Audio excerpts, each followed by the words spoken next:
pakihinto po. Bababa po ako. Diyan ka lang kung ayaw mong masaktan.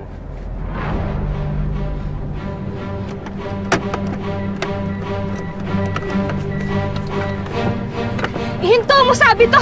Bababa nga ako! Kuya, hinto mo! Ano ba? Ang kulit mo, ha?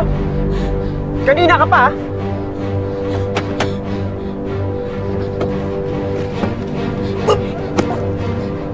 Hinto mo to. Buksan mo yung pinto!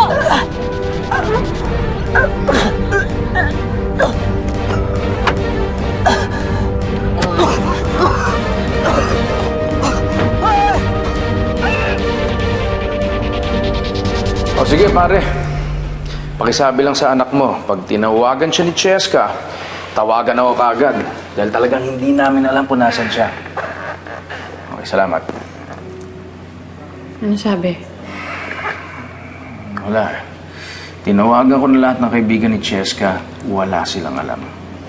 Kanina naman, Papa, nagiring yung cellphone niya. Kaso out of reach na ngayon. And then nag-text din ako sa kanya, kaso di pa siya nag-reply. Papa, kasalanan po ba namin? Kaya umalis si ate? Nakulit kasi kami. Kaya napasad si ate Cheska. No. It's not your fault. May problema lang na iniisip ang ate Cheska ninyo. But don't worry, mahanap din natin siya. Pero danger sa labas. Sana hindi mo pahamak sa ate Cheska.